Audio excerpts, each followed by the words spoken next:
Deus amado, o Senhor demonstra, revela o seu amor para nós de todas as formas e de todas as maneiras, pela palavra, pela natureza, através das pessoas, dos eventos que acontecem ao nosso lado.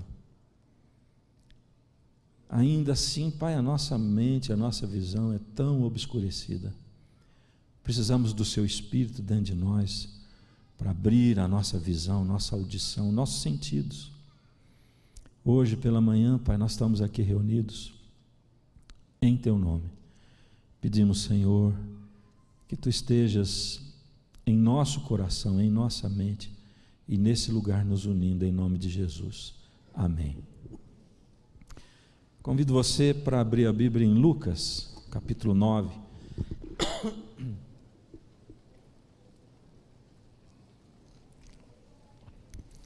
Pensei em muitos textos, para falar sobre o amor de Deus.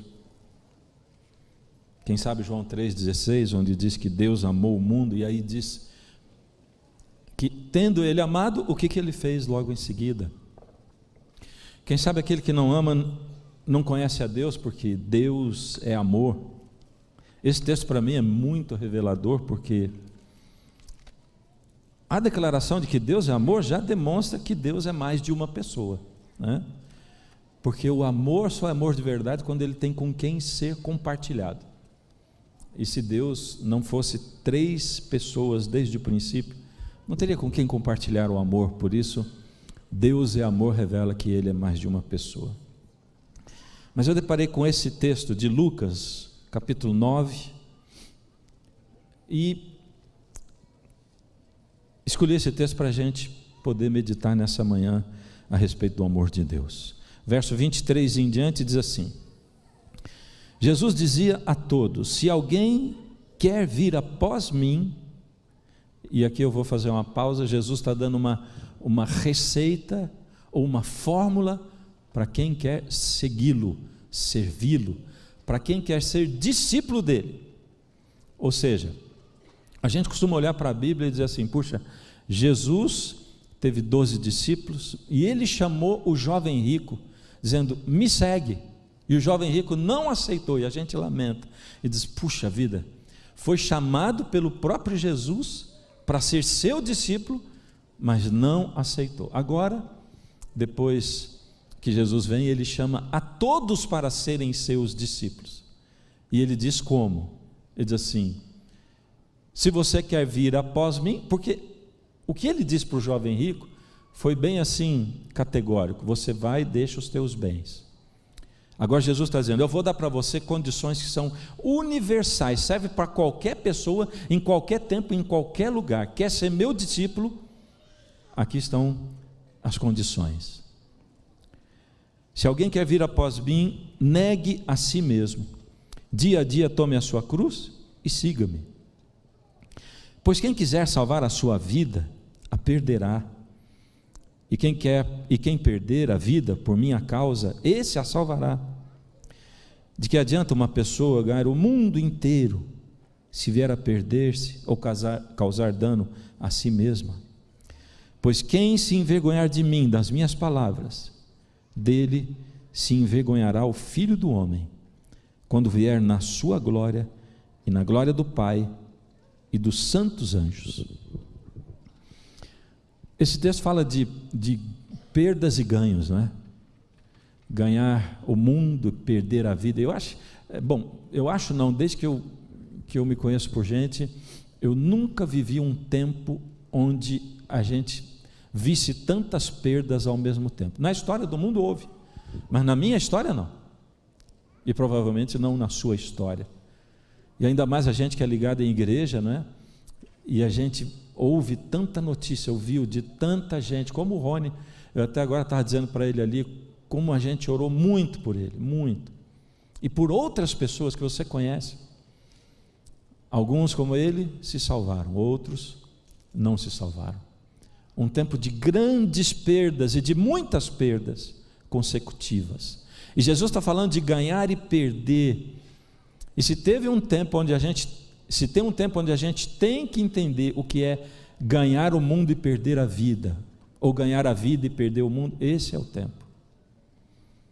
Jesus está ensinando a gente a se desapegar dessa vida, para ganhar a outra vida, a vida eterna.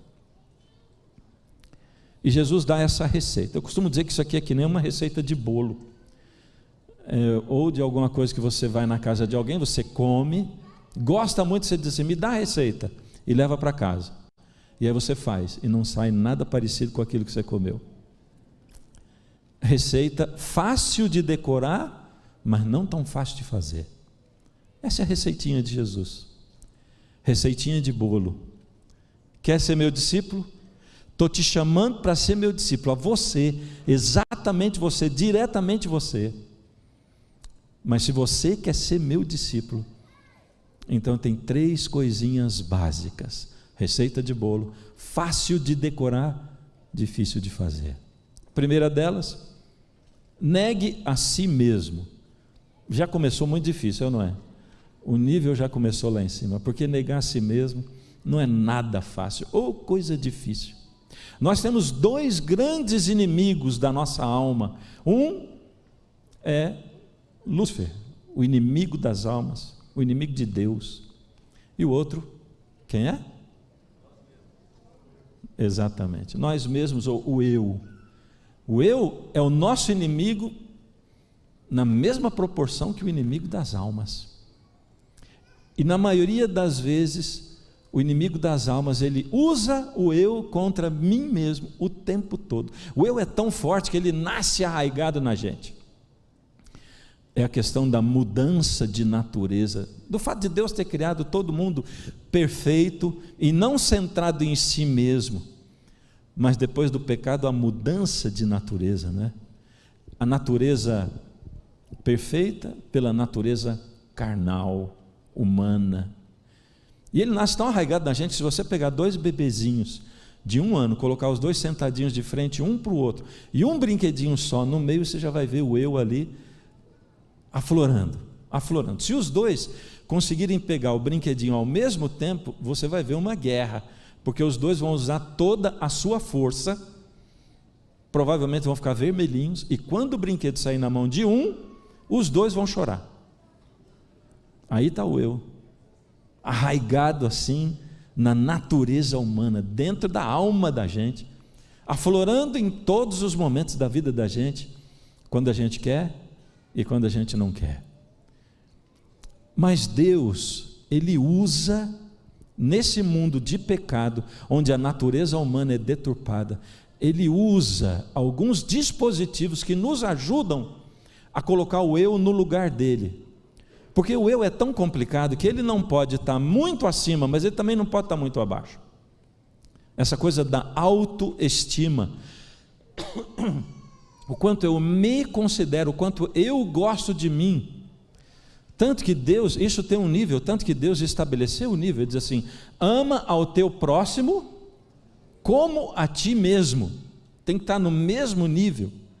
E a gente pode dizer assim, mas é muito difícil alguém amar o próximo mais do que si mesmo. Mas existe. Quem se considera tão pouco, que todo mundo é muito e os outros são nada, e ele mesmo é nada. Mas o mais fácil é o contrário, né? Deus estabeleceu esse limite: ama o próximo como a ti mesmo. Mas um desses mecanismos que Deus deixou aqui, ou que Deus usa para colocar o nosso eu no lugar certo, se chama família, por exemplo. Eu vou citar 1, 2 ou 3. O primeiro é família. Se tem uma coisa que ajuda a gente a colocar o eu no lugar certo, essa coisa é a família. Já começa com o relacionamento de 2 pessoas, porque 2 pessoas se darem bem não é fácil, um marido e uma mulher. Por isso muita gente se separa. Por que casou? Porque era irresistível. Por que separou? Porque era incompatível. Interessante esse negócio, né? Aparece assim tão fácil, né? Por que o irresistível se torna incompatível? Eu vou dizer por quê. Por causa do eu. O eu torna o irresistível incompatível. Quando o eu aflora mais, floresce mais, quando o eu se demonstra mais, E na maioria das vezes as pessoas se casam com a outra para serem felizes e não para fazer feliz.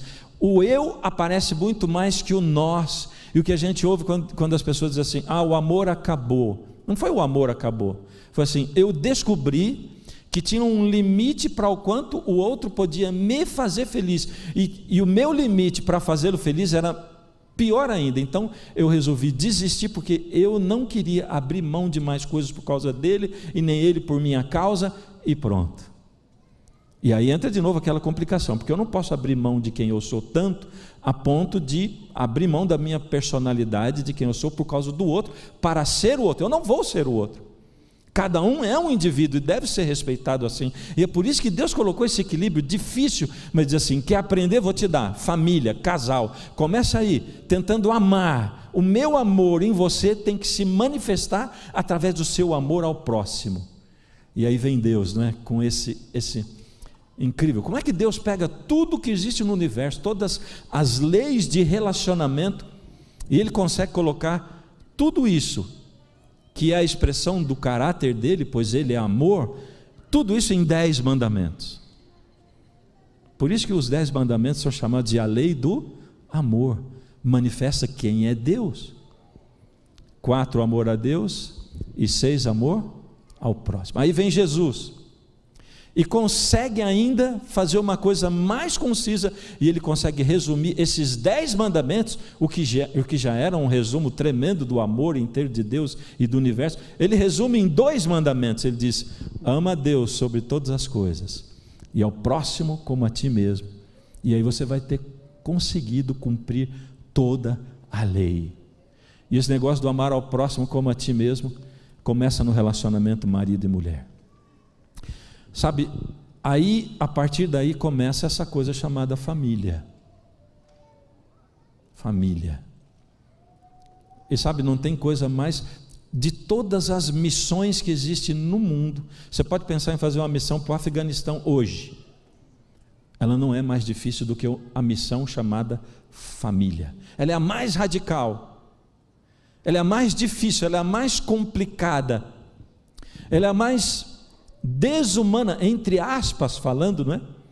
Porque ela é uma missão muito, muito difícil, simplesmente porque a gente gosta de missões, sabe por quê? Você se transforma em cristão, vai lá, faz uma missão e depois você volta para viver a sua vida. Interessante, não é? Sendo que a vida da gente é uma missão.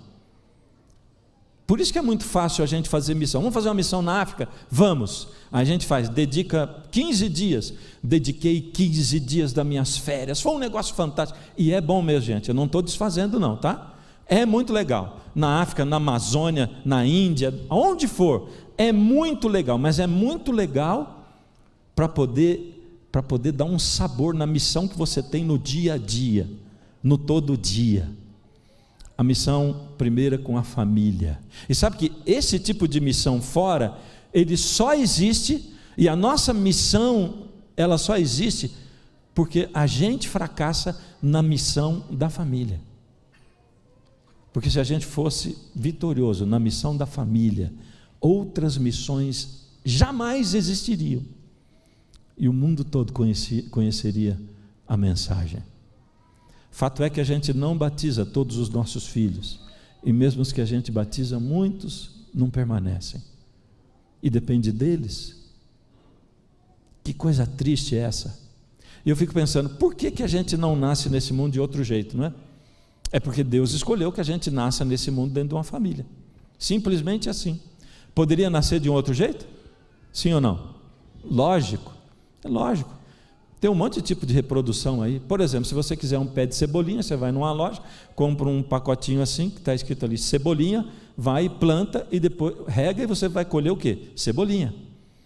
Não poderia ser assim com a gente? Você diz assim, quero um molequinho. Aí você vai lá, compra um pacotinho, que está escrito pé de moleque, que nesse caso não é um doce, planta, rega, e você vai colher um molequinho. É ou não é? Mas não, Deus escolheu essa coisa intrincada, e quando nasce, já nasce com pai e com mãe, já nasce com 2 avós e 2 avós, nasce com tio, com tia, aí tem primo, tem prima, e quando crescer vai arrumar mais enrosco, vai vir mulher, vai vir sogro, sogra, vai vir cunhado, vai vir um monte de coisa. É isso. E todas essas ligações, elas estão aí para botar o eu, o seu eu e o meu eu no lugar. Porque na família a gente tem que aprender as lições de perdão. Na família a gente tem que aprender as lições de engolir sapo, não é? Olha, de todas as refeições que a gente come em família, sapo é a que a gente mais come. Não literalmente, lógico, né? Mas como a gente engole sapo dentro de família, e se não engolir, não está crescendo espiritualmente. O crescimento espiritual da gente depende desse convívio, seja você adotado ou não, mas a família com a qual você convive, essa família é um grande professor para poder botar o seu eu no lugar. Mas muitas vezes a gente despreza isso, vai vivendo os relacionamentos familiares desleixadamente, e a gente esquece que cada desafio que a gente tem, cada desafio, seja de perdoar, de conviver, de suportar, seja de ser cuidado, seja de cuidar, cada desafio desse amadurece a gente espiritualmente. Tem outro dispositivo que eu gosto também, embora não tenha sido Deus quem tenha criado esse dispositivo, ainda assim ele usa para manter o nosso eu no lugar certo. Esse se chama dor, e é por isso que eu me referi a esse tempo como um tempo de perdas, tempo de dor, onde muitos ficaram órfãos, um nível altíssimo, órfão de pai, ou órfão de mãe, ou órfão dos dois. Tempo de perdas, onde muitos ficaram viúvos, viúvas, perderam seus filhos. Tempo de perdas. E a dor, ela vai colocar o seu eu no lugar, se você permitir. Porque a dor, ela é tão tremenda, ela é tão forte, ela é tão radical, que ela vai fazer, quando ela chega, ela vai fazer você escolher, ou você vai entronizar Deus no seu coração, ou você vai entronizar o eu. E foi exatamente disso que Deus falou com o faraó do Egito, com Moisés, quando ele falou do faraó do Egito. Ele diz assim: Moisés, você vai falar com o faraó, e o que a gente lê na Bíblia é mais ou menos assim: e eu vou endurecer o coração do faraó, e o faraó não vai deixar o povo ir, aí eu vou mandar 10 pragas, como se Deus estivesse dizendo assim: eu vou endurecer, aí eu mando outra praga, vou mandando dor para eles, e praga, até que vai uma dor insuportável, mas eu vou endurecer, porque eu quero mandar 10 pragas. Não é assim. Acontece que Deus conhecia o coração do faraó, que estava lá no trono, naquele momento, e Deus está dizendo para Moisés assim: Moisés, eu vou tirar o meu povo, porque o meu povo está sendo assolado, o meu povo, ele está sendo pisoteado, esmagado, o meu povo está sendo injustiçado. Já deu o tempo, basta, eu vou tirar o meu povo de lá.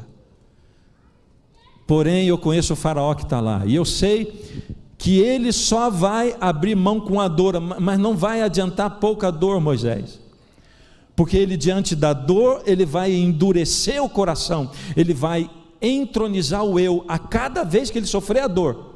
Veja, Moisés, nada mais liberta o meu povo a não ser a dor. Porém esse que está lá, ele não se submete a pouca dor. Cada vez que ele sentir dor, ele vai endurecer mais, e vai ter que vir dor maior, ele vai endurecer mais, porque é assim. Quando a gente passa pela dor, ou a gente entroniza o Deus, ou entroniza o eu, e Faraó foi só entronizando o eu, e a gente vê isso nessa época ainda assim. Pessoas que perderam tanto, que no momento disseram assim: sabe de uma coisa? Deus não existe, não adianta, eu pedi, cansei de pedir, mas não adiantou nada, Deus não existe.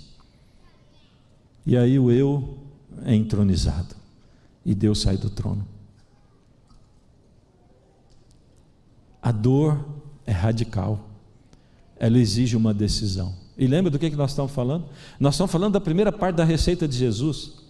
Negue a si mesmo. O negue a si mesmo, eu vou falar da terceira coisa. Porque tem uma coisa que quando Deus impera no coração, essa coisa extrapola, ela exterioriza. E essa eu acho que é o termômetro para eu saber se Deus está habitando no meu coração mesmo ou não.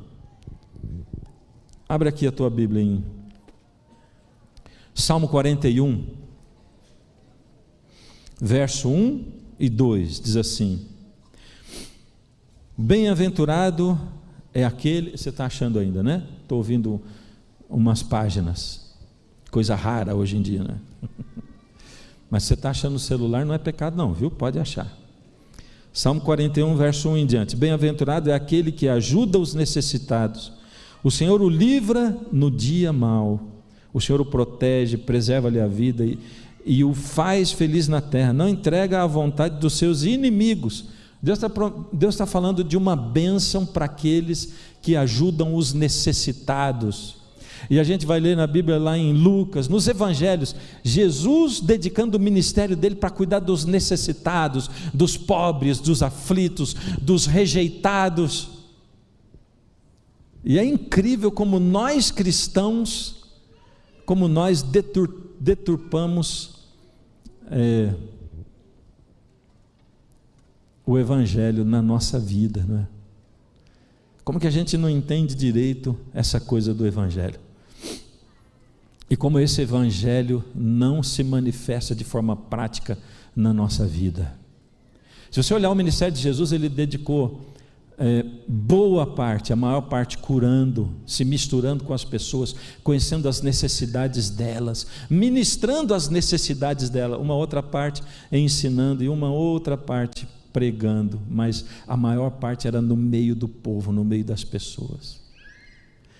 A gente cuida da reputação nossa de cristão, não é? Que reputação é essa que a gente está cuidando? Que reputação você e eu temos como cristãos?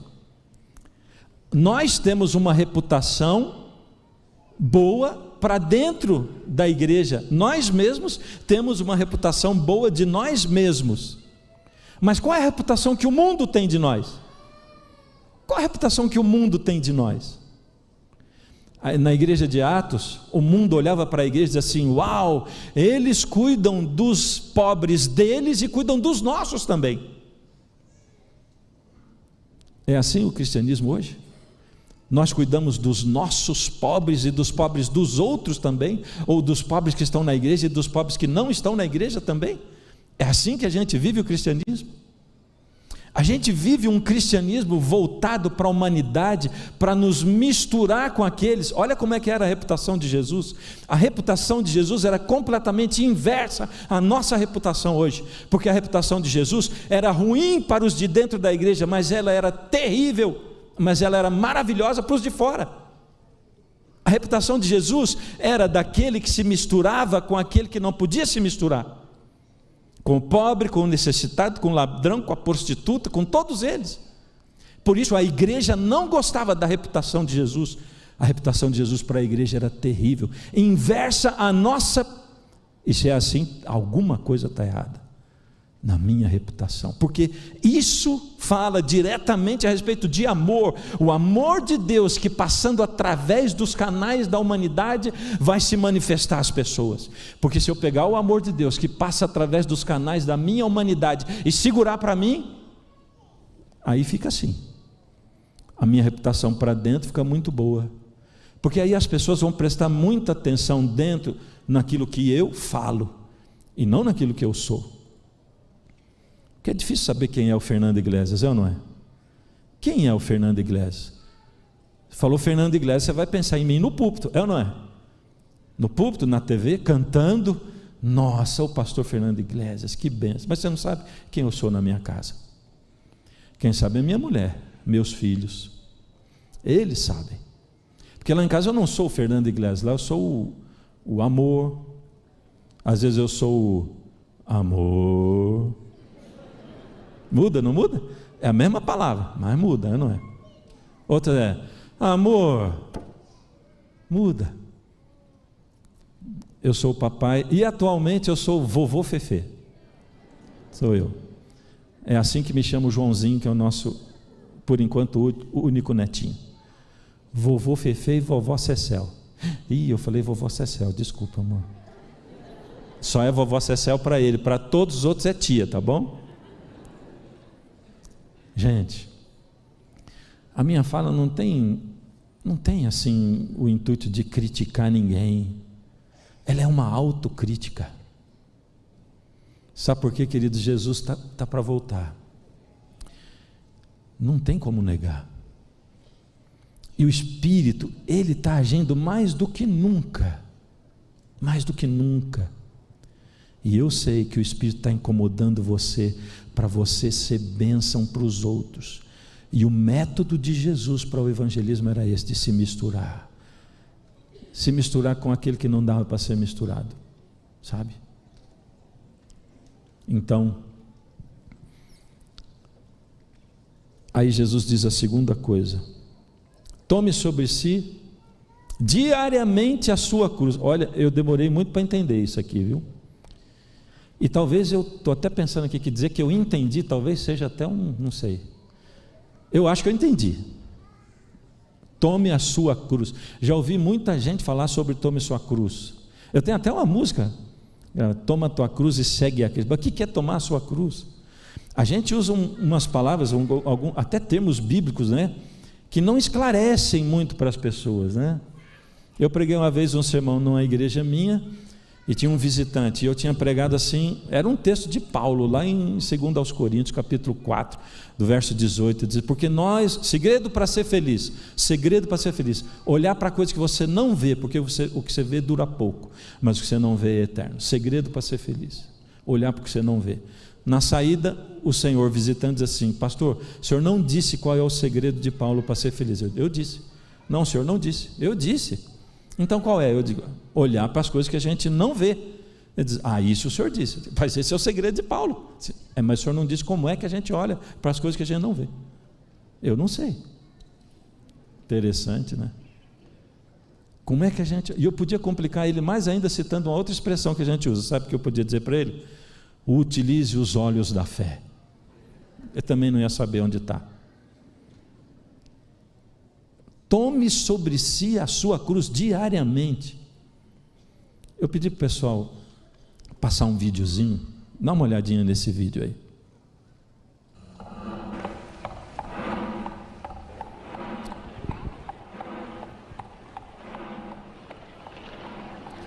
Na Segunda Guerra Mundial, os exércitos russos começaram a crescer. A Alemanha de Hitler começou a boicotar os exércitos da Rússia. E eles boicotaram de um jeito que deu uma enfraquecida muito boa no início da Segunda Guerra. Depois de um tempo, lá por volta de 1943, a guerra acabou em 45, em 1943, a Rússia fortaleceu seus exércitos, mandando 2 milhões de soldados para o fronte. Foi uma batalha tremenda, terrível, sangrenta. Nela morreram 350 mil soldados alemães, morreram 70 mil soldados russos, e eles capturaram 60 mil soldados alemães. A Rússia capturou 60 mil soldados alemães. Tendo capturado esses 60 mil soldados alemães, eles levaram os soldados todos para Leningrado, na Rússia, e organizaram um desfile que ficou conhecido como o Desfile da Vergonha. Foram 60 mil oficiais e soldados alemães desfilando de frente da população russa. As famílias foram para as ruas e para as calçadas para verem os seus algozes desfilando o desfile da vergonha, porque eles estavam derrotados. Esse evento histórico Olha, era tanta gente para desfilar, que esse desfile levou de um lado da cidade 2h30 e do outro lado, que vieram 2 pelotões, cada um de um lado, do outro lado, 4 horas, para desfilar os 60.000 soldados alemães no dia do desfile da vergonha em 1943. Pode tirar o vídeo. Obrigado. A morte de cruz, ela incluía um item que se chamava o desfile da vergonha. Quem era condenado à morte de cruz tinha que pegar a sua cruz e desfilar a cidade inteira diante das pessoas, como que dizendo assim: olha o que eu sou um tolo, eu sou um bobo, olha o que eu fiz da minha vida, olha o arremedo de ser humano no qual eu me tornei, olha a desgraça na qual eu transformei a minha vida, e agora, além de tudo isso, de eu ter sido condenado à morte, ainda eu tenho que carregar a minha cruz, que é o objeto que vai me executar daqui a pouco, na frente de todo mundo, e desfilar o desfile da vergonha. É disso que Jesus está falando. E eu entendo que é isso pelo que ele fala logo em seguida, porque ele fala a respeito de se envergonhar dele, e de ele não se envergonhar dessa pessoa que não se envergonha dele no dia que ele voltar. Ele está falando de vergonha, ele está falando do desfile da vergonha, porque ele, Jesus, tomou a cruz que nem era dele, era a sua cruz, era a minha cruz, a sua culpa e a minha culpa, e ele pegou aquela cruz e carregou aquela cruz. E o Simão Cireneu, que foi chamado para ajudar Jesus a carregar a cruz, ele não foi simplesmente um personagem histórico, era você lá no papel daquele homem. Aquele homem está ali na história para mostrar que Jesus chama você e a mim para carregar a cruz dele. E eu fico imaginando a vergonha que aquele Simão Cireneu, porque não entendia a coisa. E muitos de nós hoje, quando nós tomamos a nossa cruz e começamos a caminhar no desfile da vergonha, a gente não consegue fazer como Jesus, porque Jesus transformou o desfile da vergonha no desfile da honra, o desfile da glória e o desfile da vitória. É isso que ele fez, porque ele venceu na cruz, por mim e por você. Ele passou pela vergonha, pelo ignomínio, que a gente não entende o que é isso. Por isso que Ellen White sempre nos lembra, a olharmos para a cruz, para entendermos o tamanho do amor de Deus manifestado na cruz. E aí Jesus disse: você quer ser meu discípulo? Então primeiro, aprenda que nessa escola da vida, você tem que estar rebaixando o seu eu, ou aumentando, mas você tem que amar o seu próximo como você mesmo. Então use a família, use a dor a seu favor, use o teu serviço ao próximo, se misture com as pessoas, faça isso para manter o seu eu no lugar. Carregue a sua cruz, percorra o desfile da vergonha. E eu quero entrar num assunto aqui no desfile da vergonha. Sabe por quê? Nessa época que a gente está vivendo, são tempos emblemáticos. A gente está perdendo até a mão de como pregar o evangelho ao mundo. O que interessa para as pessoas? Séries de conferências interessam? Uma tenda montada? O que interessa? Na internet, realmente, qualquer coisa que você faz na internet atrai as pessoas de fora? Nós atraímos os de fora, atraímos os de dentro. O que nós estamos fazendo? Nessa época, os jovens e muitos adultos se levantam para dizer assim: desculpa, mas essa igreja não me representa. Eu tenho vergonha da minha igreja, eu tenho vergonha do discurso da minha igreja, eu tenho vergonha das atitudes da minha igreja, eu tenho vergonha de como a minha igreja não atende o pobre e o necessitado, como ela não recebe os excluídos, como ela os joga para fora. Eu tenho vergonha de como a minha igreja vive num mundo que parece uma bolha, enquanto o mundo lá fora as pessoas estão morrendo, nós estamos nessa bolha buscando a nossa própria salvação. Eu me envergonho da minha igreja. Eu fico pensando, tem eles razão ou não? E eu vou dizer para vocês uma coisa, é a minha opinião, eles têm razão,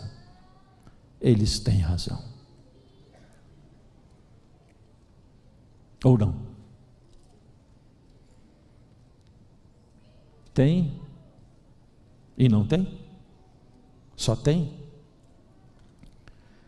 Por um lado eles têm razão, e o lado são todas essas coisas que eu falei, porque a gente envergonha mesmo o cristianismo. Muitas vezes eu tenho vergonha da minha igreja, mas eu quero convidar você para ir num texto que é Colossenses capítulo 1. Colossenses 1.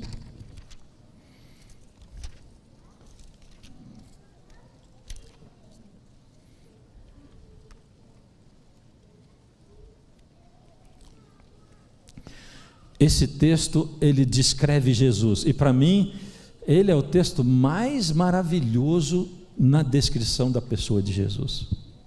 Aqui diz assim, primeiro está falando de Deus, verso 13 em diante, Colossenses 1, 13 em diante. Ele, Deus, nos libertou do poder das trevas, que coisa maravilhosa, e nos transportou para o reino do seu Filho amado. Agora vai falar do Filho amado, vai falar de Jesus, em quem temos a redenção, a remissão dos pecados. Ele, Jesus, é a imagem do Deus invisível. Jesus é o primogênito de toda a criação, pois em Jesus foram criadas todas as coisas nos céus e sobre a terra, as coisas invisíveis, as visíveis e as invisíveis, sejam tronos, soberanias, principados, potestades, tudo foi criado por meio de Jesus e para Jesus. Jesus é antes de todas as coisas. Em Jesus tudo que existe permanece existindo, tudo subsiste. E diz em seguida, Ele é a cabeça do corpo, que é a igreja. E aqui eu paro. Sabe por quê, queridos? Porque se tem alguém nesse universo que teria todos os motivos para se envergonhar da igreja, é Jesus. E ele teria motivos porque nós somos exatamente assim como estão dizendo esses jovens. Nós somos assim. Esse é o nosso perfil. Então Jesus teria todos os motivos do mundo para se envergonhar da igreja e dizer assim: eu não quero essa igreja não me representa. Ele tem os motivos, não tem? Ele não é o criador, ele não é o mantenedor, ele não é aquele que morreu, não é aquele que se deu, ele não é o amor em pessoa. Ele teria todos os motivos para dizer: essa igreja não me representa.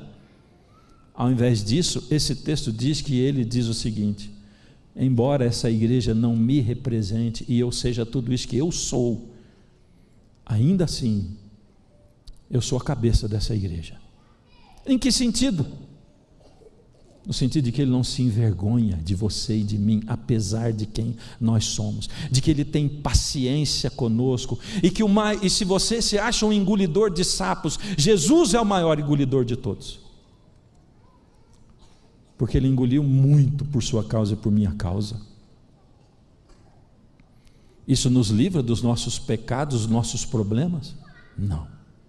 Por um lado, eu vejo, como é citado Gandhi, que diz assim: não sou cristão por causa dos cristãos. Ou seja, o problema não é o Cristo, o problema são os que o seguem, e é mesmo, que a gente diz que segue, mas não segue de fato. A gente inventa um tipo de religião que não é fazer o que Jesus faz, mas é falar sobre o que Jesus fez. E a gente é craque em falar sobre o que Jesus fez, e o que a gente deveria ser e o que a gente não é. E Gandhi diz: eu não vou misturar minha reputação com esses cristãos. Só que Jesus olha para nós e diz assim: são assim mesmo. Essa igreja é assim mesmo.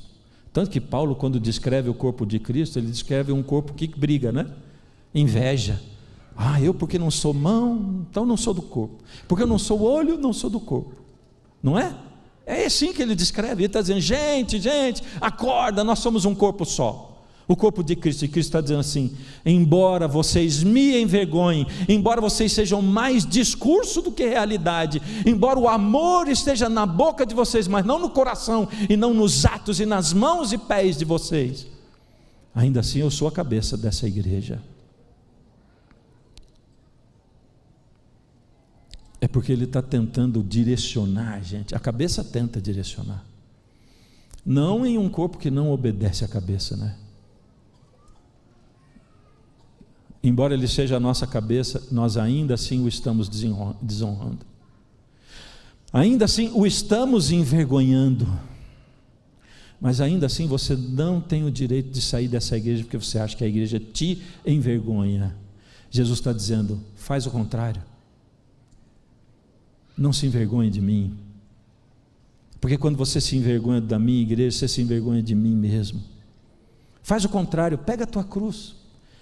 Percorre o desfile da vergonha, porque você também ficar do teu lado, criticando a igreja, dizendo assim, eu me envergonho dela, também é fácil, também está no ramo da teoria. Vai você viver o amor, vai você transformar essa igreja, vai você com o seu exemplo, não com a sua fala. Porque tem um monte de gente precisando ouvir o evangelho. E sabe onde elas estão?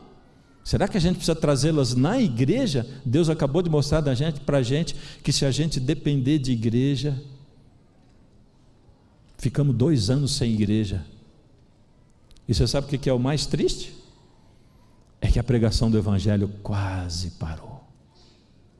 Incrível, né? Os dízimos não pararam de cair, não, mas o evangelho quase parou de ser pregado. E aí a gente entra na terceira coisa que Jesus disse, ele diz assim, e me segue, nega a si mesmo, toma a tua cruz e me segue. Me segue para onde?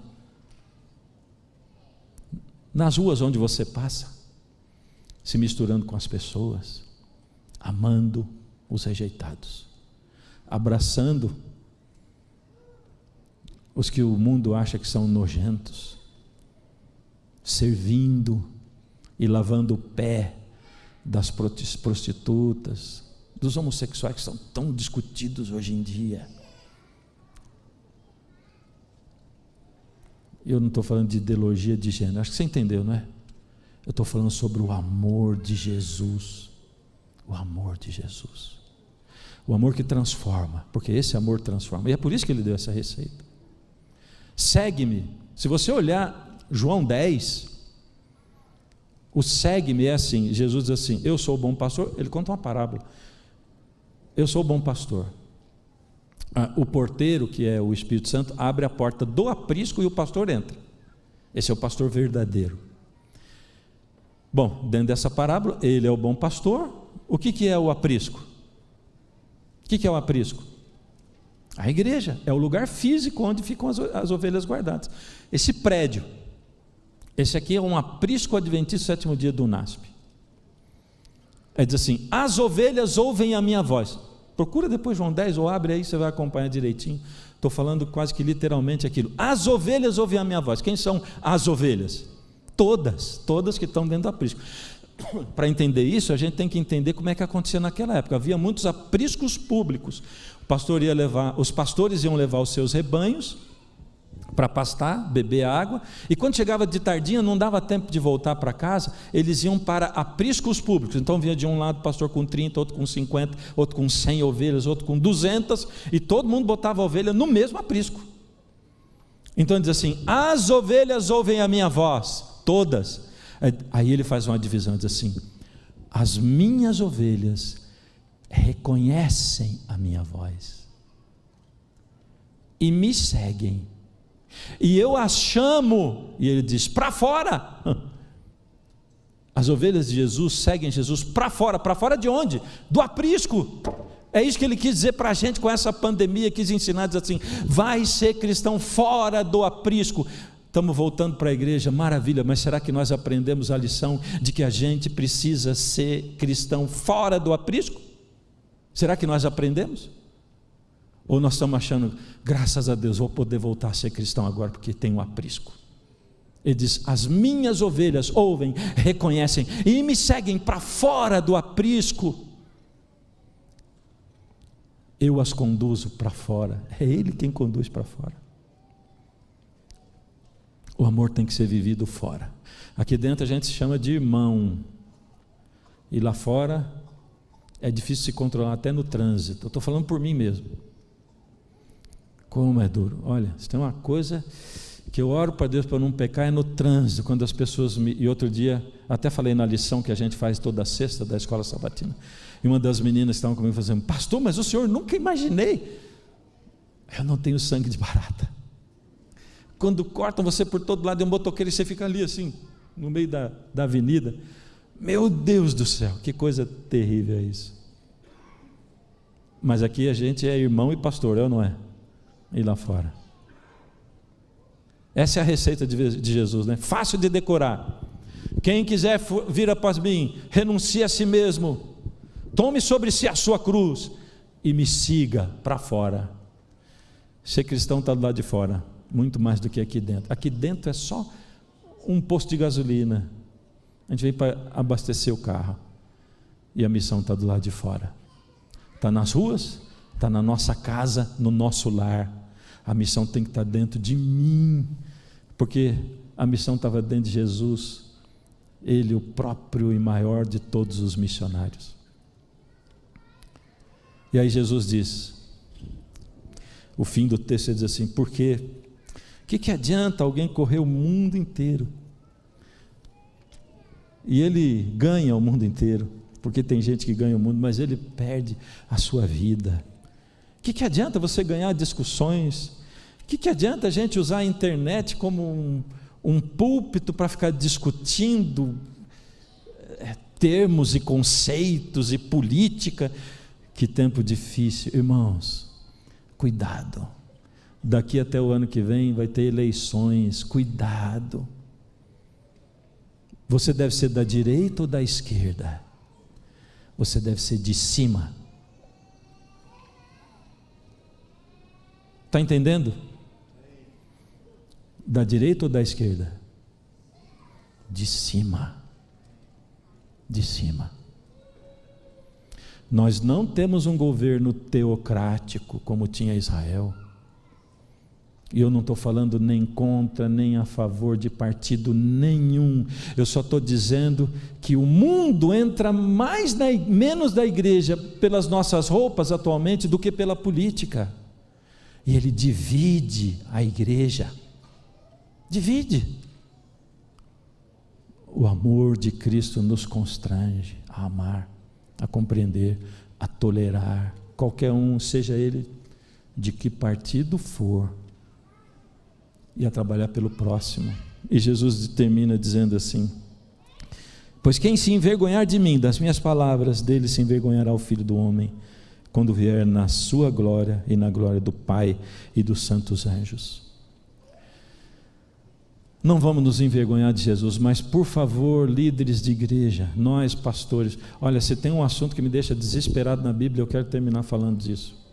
É quando Jesus fala com líderes religiosos, porque eu vejo ele tratando bem os publicanos, eu vejo ele tratando bem as prostitutas, eu vejo ele tratando bem os pobres miseráveis, eu vejo ele tratando bem o endemoniado, mas quando ele fala com o pastor na Bíblia, ai de vós, escribas e fariseus, está falando comigo, viu? Eu não estou falando dos outros pastores, eu estou falando de mim mesmo. Eu fico arrepiado toda vez que eu leio Jesus falando com um pastor na Bíblia. Eu fico pensando, meu Deus, sabe o que está provado aí? Que de todas as criaturas que existem nesse mundo, as que têm mais dificuldade para ser salvas são os pastores, nós. Por quê? E eu fico perguntando por quê, e tentando investigar na Bíblia. Por que é mais difícil para mim ser salvo do que para os outros? E é. Por quê? Queridos pastores que estamos aqui, já passou do momento da gente ser transparente, sincero. Eu, de novo, não estou dizendo que eu sou mais do que você, viu? Mas tem que ser a nossa busca todo dia. De nós, como liderança de igreja, entendemos que erramos e por que erramos, e reconhecermos nossos erros, os atuais e os do passado. Liderarmos essa igreja para Deus e não para nós mesmos, não para aquilo que eu acho que é certo, mas perguntando a Deus e deixando Deus se manifestar através da congregação, porque foi assim que Ele ensinou. Já passou do tempo, porque embora as pessoas não estejam certas de se envergonhar do corpo de Cristo. Ai de nós quando damos motivo para que eles se envergonhem. Ai de nós. O tema de hoje era o amor de Deus, né? Será que eu falei do amor de Deus? É porque o amor na prática, queridos, não é só poesia. O amor na prática é embate, é guerra, é choro.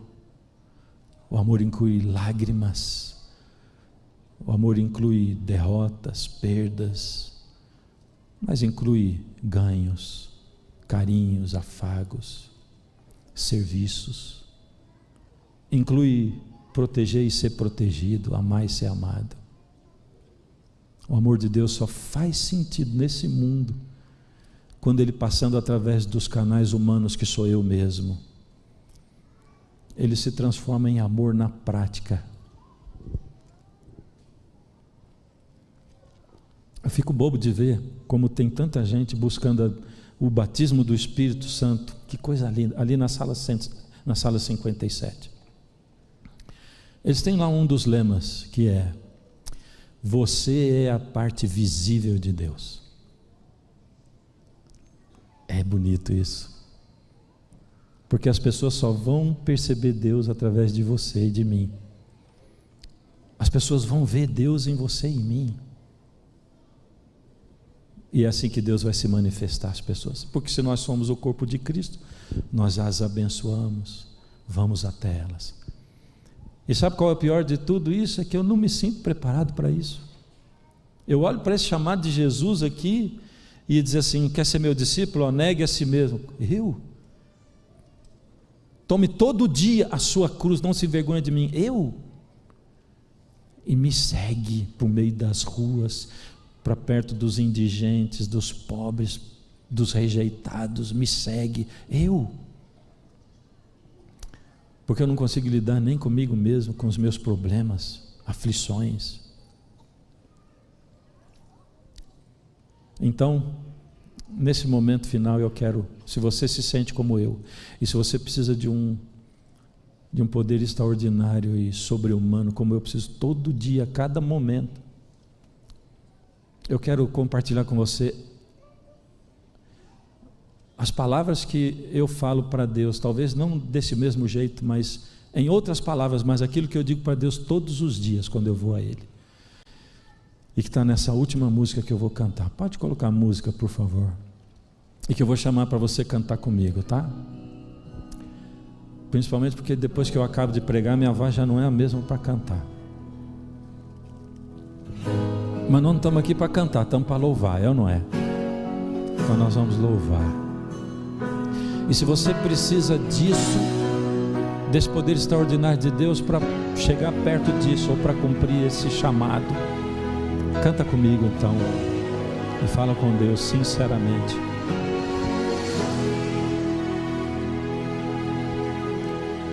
Triste estou por ter perdido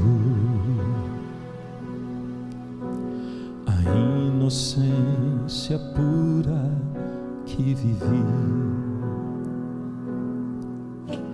pedaços que de mim caíram,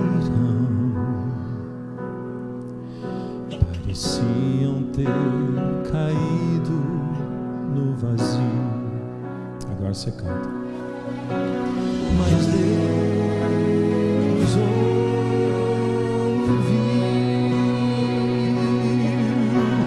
quando eu amei, quando pequei.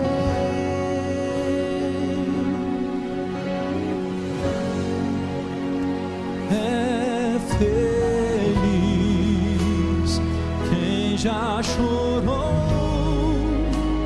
ao perceber que é pecador, ao clamar pelo perdão, meus pedaços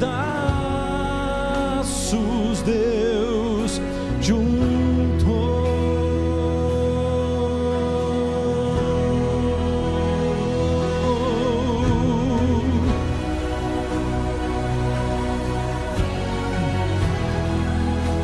está a sua vida hoje? Por que caminhos você tem andado? Como você se sente diante da glória de Deus e do que Ele te chama para fazer? Tão longe caminhei sem ter Deus, até o respeito próprio eu perdi, tentando procurar saídas, da mesma armadilha eu caí, mas Deus ouviu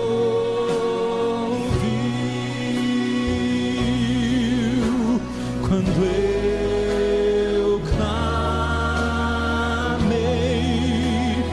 quando pequei.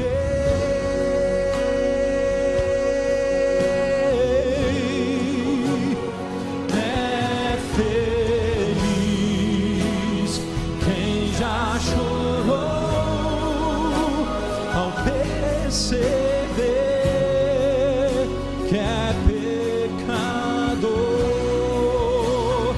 ao clamar pelo perdão, meus pedaços Deus juntou.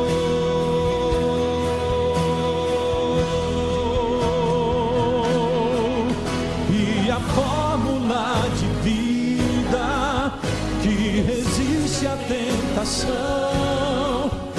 é buscar sua palavra, se render em oração. Eu nem mesmo tenho forças para enfrentar quem já perdeu. Minha armadura é Deus.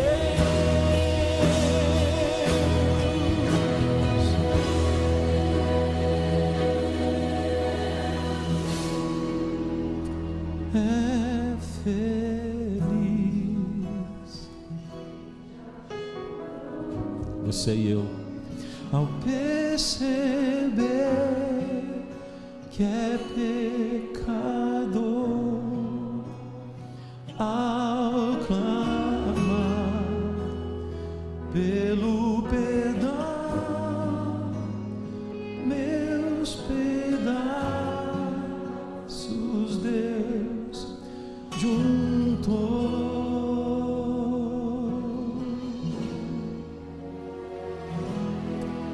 Essa é a nossa esperança, Senhor, de que a cada dia, quando o dia acaba, a gente tenha forças para entregar nas suas mãos os pedaços que sobraram,